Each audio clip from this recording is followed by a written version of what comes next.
Charu Kaushik bulletin की शुरुआत करेंगे। दुनिया की नजरें इस वक्त मिडिल ईस्ट के नक्शे पर टिकी है, जहां ईरान, इजराइल और अमेरिका के बीच बारूदी खेल चल रहा है। हमें लगता है कि ये जंग हमसे बहुत दूर है, लेकिन हकीकत यह है कि इस युद्ध की जांच आपके घर की बजट तक पहुंच चुकी है।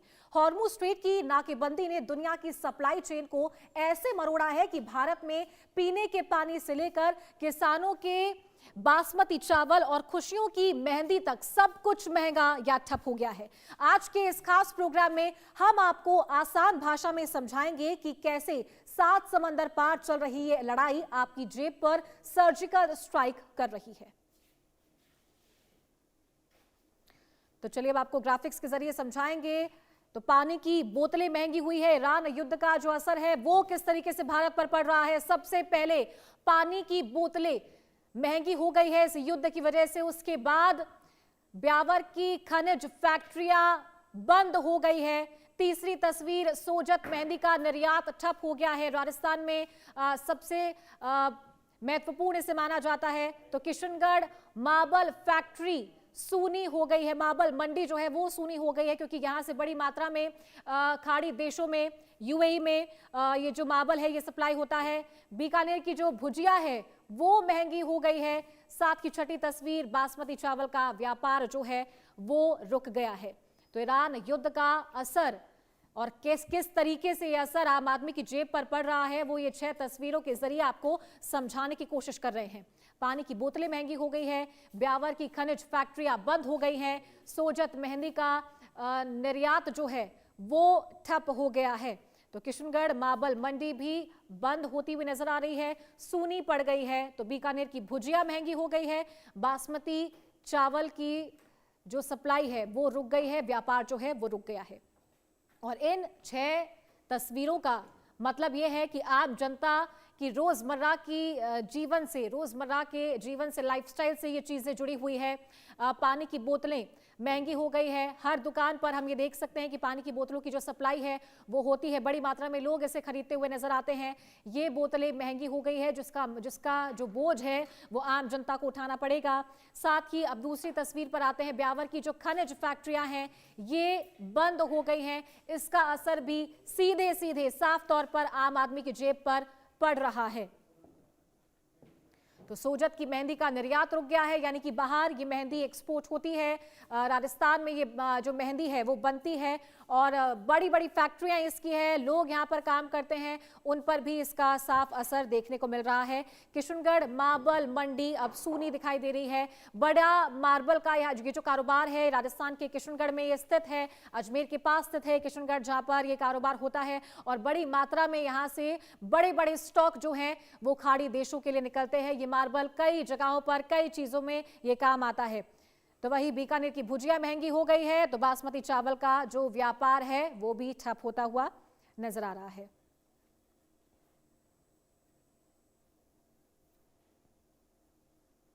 और चलिए आगे बढ़ेंगे। पानी की बोतल में तेल की आग अब साफ तौर पर नजर आ रही है। बिस्लेरी समेत बड़े ब्रांड्स ने 11% तक जो दाम है वो बढ़ा दिए हैं। साथ ही 12 बोतलों का बॉक्स अब 24 रुपए महंगा हो गया है, यानी कि 12 बोतलें जो बॉक्स में आती थी, जो कैरेट में आती थी, वो महंगा हो गया है। तो ये भी साफ तौर पर आम जनता की जेब पर मार पड़ रही है। पॉलीमर की कीमत में 50% का उछाल देखने को मिल रहा है। साथ ही आगे बढ़ेंगे, बताते हैं आपको कि प्लास्टिक दाना 115 रुपए से बढ़कर 180 रुपए प्रति किलो हो गया है और ये प्लास्टिक दाना कई चीजों पर काम आता है और इसीलिए भी इसका असर अब जंग पर पड़ रहा है। जंग का जो असर है वो पड़ रहा है आम जनता पर।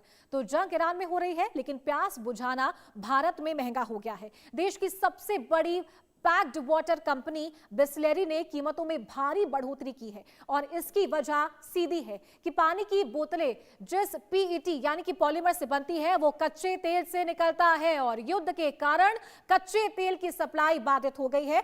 तो पॉलीमर और प्लास्टिक दानों की कीमतें आसमान छूने लगी है। तो पिछले 15 दिनों में पैकेजिंग मटेरियल की लागत 70% तक बढ़ गई है और इसका असर सिर्फ पानी पर ही नहीं बल्कि दवाओं, कॉस्मेटिक्स और फूड डिलीवरी पर भी पड़ रहा है। तो भारत के 15% शहरी परिवार साफ पानी के लिए इन बोतलों पर निर्भर है, जिनके सामने अब आर्थिक संकट खड़ा हो गया है।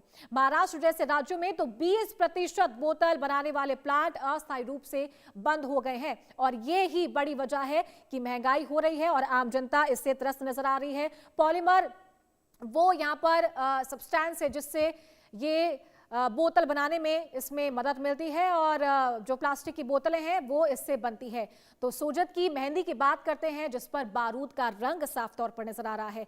मेहंदी नगरी सोजत को 30 दिन में 250 करोड़ का नुकसान, एक्सपोर्ट यूनिट्स पर 90% असर, मशीनें बंद पड़ी है। यूरोप और इजराइल जाने वाले ऑर्डर जो हैं वो यहां पर होल्ड हो गए हैं। 2500 से ज्यादा मजदूरों के सामने रोजी रोटी का संकट सामने आ गया है। सोजत की महंगी सिर्फ राजस्थान या आसपास के राज्यों में नहीं बल्कि पूरे देश में ये मेहंदी प्रसिद्ध है, ये मेहंदी यूज होती है और इसे भी रोजमर्रा की चीजों से ही जोड़ करके देखा जाता है। और ये मेहंदी जो बाहर सप्लाई होती है, बड़े बड़े ऑर्डर्स इसके आते हैं वो अब ठप होते हुए नजर आ रहे हैं। उन ऑर्डर्स को होल्ड कर दिया गया है और इसका असर भी अब ये देखने को मिल रहा है कि जो लेबर्स इन फैक्ट्रीज में काम करते हैं, जो ये बनाने का काम करते हैं, उनकी रोजी रोटी पर बड़ा संकट गहरा रहा है। तो सिर्फ तेल और गैस ही नहीं या फर्टिलाइजर्स ही नहीं या कच्चा तेल ही नहीं बल्कि इनसे जुड़ी जो तमाम चीजें हैं उन पर भी इस मिडिल ईस्ट वॉर का बड़ा असर देखने को मिल रहा है। यूरोप और इजराइल जाते हैं बड़े ऑर्डर्स सोजत की मेहंदी के, वो अब होल्ड पर हैं क्योंकि स्थिति किसी से भी अछूती नहीं है। जो इंपोर्ट एक्सपोर्ट है वो खासा प्रभावित हुआ है मिडिल ईस्ट वॉर के चलते और इसीलिए 250 करोड़ का नुकसान पिछले 30 दिनों में यहां पर देखने को मिल रहा है। मेहंदी कारोबार पर, एक्सपोर्ट यूनिट्स पर 90% असर जो है इसका वो देखा गया है। ऑर्डर्स जो है वो होल्ड कर दिए गए हैं। साथ ही 2500 से ज्यादा लेबर्स, मजदूर जो यहां काम करते हैं इन फैक्ट्रीज में, उन पर रोजी रोटी का संकट मंडरा रहा है। और चलिए इस पर आज चर्चा करेंगे। महत्वपूर्ण विषय है। अर्थशास्त्री रजनीश कुमार हमारे साथ जुड़ गए हैं। सर, बहुत स्वागत है आपका इंडिया न्यूज पर।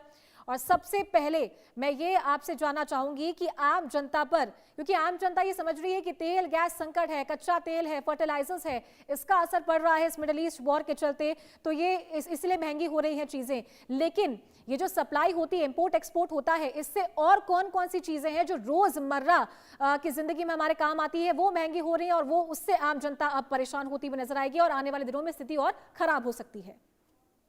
जी, ये जो ईरान और इजराइल का लड़ाई है, यूएस और इजराइल का, ये हमारी इकोनॉमी को सीवियरली इम्पैक्ट कर रहा है। जीडीपी का जो फोरकास्ट 6.8% हम सोच के चल रहे थे, वो मूडी ने एस्टिमेट किया है कि ये 6% के आसपास रहेगा। हमारा इन्फ्लेशन, जिसके लिए हम सोचते थे कि 2.4% का टारगेट हमने रखा था और हम ये एस्टिमेट कर रहे थे, वो इन्फ्लेशन जस्ट डबल हो गया है ये क्रूड और ये एलपीजी की वजह से। 4.8% से 5.1% रहने की इसकी संभावना है। कोशिश आरबीआई ये कर सकती है आने वाले टाइम में कि इंटरेस्ट रेट बढ़ा दे तो और इन्फ्लेशन थोड़ा बढ़ सकता है। आप देखेंगे ऑलरेडी जो लॉजिस्टिक की चीजें हैं वो क्रूड के महंगे होने की वजह से ऑलरेडी महंगा हो चुका है। हमारा हर $10 अगर क्रूड में इजाफा होता है तो इन्फ्लेशन पे तकरीबन 0.4 से 0.5% का असर पड़ता है। अब इतना असर है और 30% से ज्यादा इंक्रीज हो चुका है क्रूड के प्राइसेस में, तो ये बहुत सीवियर इम्पैक्ट है इसका। बिल्कुल सही कहा आपने। और जिस ग्रोथ की बात यहाँ पर सेंट्रल गवर्नमेंट करती हुई आ रही है, जीडीपी में बढ़ोतरी जो है वो हो रही है, और क्या असर इसका पड़ेगा? जीडीपी डाउन हो रहा है। जीडीपी डाउन हो रहा है, तो क्या असर इसका आने वाले दिनों में और देखने को मिल सकता है? क्योंकि ये सिचुएशन अभी थमती हुई नहीं नजर आ रही है और साथ की जो चीजें महंगी हो रही है तो आम जनता उससे कैसे डील करेगी? साथ ही केंद्र सरकार और क्या स्टेप्स उठा सकती है? केंद्र सरकार कर रही है, जैसे आपने देखा होगा कि इंटरनेशनल मार्केट में पेट्रोल और डीजल के प्राइसेस काफी बढ़ गए हैं, लेकिन उसका इम्पैक्ट इंडिया के कंज्यूमर्स को नहीं दिया जा रहा है और कम आ रहा है। हमें उसका इम्पैक्ट कम देखने को मिल रहा है क्योंकि भारत सरकार और तेल कंपनीज इसका जो शौक है अभी बियर कर रही हैं और हमारे पास अभी नहीं आया है। और ऑयल के प्राइसेस में जैसे मैंने कहा कि 30% इंक्रीज हो चुका है, $111 जा चुका है। और इसका अगर इशू रहा लंबा चला तो फर्टिलाइजर शॉर्टेज हो सकते हैं। हमने देखा है कि आपने जैसे बताया कि ट्रेड डिसरप्शन ऑलरेडी हो रहा है और कई सारे गुजरात में फैक्ट्रीज हैं जो मेहंदी की आप बात करनी थी, बंद हो चुका है। आपको बताऊं कि 4 लाख टन बासमती का एक्सपोर्ट रुक गया है। बिल्कुल, जो बिल्कुल। मिडिल ईस्ट रीजन हमारा बहुत बड़ा एक कंज्यूमर था हमारे बासमती का, तो वो रुक रहा है। रुपी डिप्रिशिएट होके 95 पे चली गई है, मतलब वर्स्ट एशियन करेंसीज हो गई है रुपी। इस हुँ, लड़ाई की वजह से भी इसका बहुत असर है। ठीक है। स्टॉक मार्केट में 19 से 30 लाख करोड़ रुपए का घाटा हुआ है। स्टॉक मार्केट जो क्रैश हुआ है उसे लगभग 30 लाख करोड़ रुपए जनता के चले गए हैं। हुँ, और हम अगर करंट अकाउंट डेफिसिट की बात करें तो ये 2.2% ऑफ जीडीपी होने जा रहा है। हुँ, आप सोचिए इसका इतना वाइड इम्पैक्ट है, हुँ। हर चीज ही इसकी का असर है और इन्फ्लेशन बढ़ाएगा ये। ठीक है। रजनीश जी, आप बने रहिए हमारे साथ। मैं दोबारा आपका रुख करूंगी और बताते चले आपको कि राजस्थान के पाली जिले का सोजत, जिसकी मेहंदी पूरे दुनिया में मशहूर है, आज युद्ध के काले धुएं की चपेट में है। पिछले एक महीने में यहाँ के मेहंदी कारोबार को करीब 250 करोड़ रुपए की चोट लगी है। मिडिल ईस्ट में अशांति की वजह से शिपिंग रूट्स बंद हैं और हवाई रास्ते में माल भेजना दोगुना महंगा हो गया है। यहाँ की 100 से ज्यादा फैक्ट्रियों में सन्नाटा पसरा हुआ है और 80% मशीनें बंद हो चुकी है। सबसे दुखद बात यह है कि उन हजारों श्रमिकों का जो उत्तर प्रदेश और बिहार से यहां मजदूरी करने के लिए आते थे, आज उनके पास काम नहीं है। जो टर्नओवर कभी 4000 करोड़ के पार था, वो अब सिमट कर रह गया है। तो खुशियों की रंग भरने वाली मेहंदी आज खुद युद्ध के गम में फीकी पड़ गई है। और बिल्कुल ये बात बिल्कुल जायज है कि जिस तरीके से यहाँ युद्ध की स्थिति उत्पन्न हुई है, इंपोर्ट एक्सपोर्ट सबसे ज्यादा इन दिनों में अफेक्ट हुआ है। और जिसकी बात हम कर रहे हैं, यानी कि हवाई यात्रा से, यानी कि हवाई रूट से, माफ कीजिएगा, जो माल भेजने की प्रक्रिया है, वो यहाँ पर उनके जो दाम है वो दोगुना हो गए हैं और स्थिति इतनी ज्यादा फेवरेबल नहीं नजर आती है कि वहां पर ये इंपोर्ट एक्सपोर्ट यहाँ पर किया जाए, क्योंकि तमाम संकट और देश के ऊपर मंडरा रहे थे। इसी के साथ ग्राफिक्स के जरिए आपको और भी बातें समझाते हैं कि भुजिया और बासमती पर भी जो संकट है वो मंडराता हुआ नजर आया है। बीकानेर के भुजिया के कंटेनर हॉर्मुज स्ट्रेट में फंसे हुए हैं। शिपिंग भाड़ा और वॉर रिस्क चार्ज कई गुना ज्यादा यहां पर बढ़ गया है। साथ ही बासमती चावल की बात करें तो 4 लाख टन पोर्ट्स पर यह अटका हुआ है। किसानों को इससे नुकसान हो रहा है और धान के दाम 800 रुपए प्रति क्विंटल गिर गए हैं, जो सीधा आम जनता की जेब पर असर डाल रहा है। तो सिर्फ पानी और मेहंदी ही नहीं, बीकानेर की मशहूर भुजिया और कोटा बूंदी का बासमती चावल भी इस युद्ध की भेंट चढ़ चुका है। खाड़ी देशों यानी कि दुबई, सऊदी अरब और कुवैत को जाने वाली भुजिया की खेप समय पर नहीं पहुंच पा रही है, क्योंकि समुद्री रास्तों पर तनाव बना हुआ है।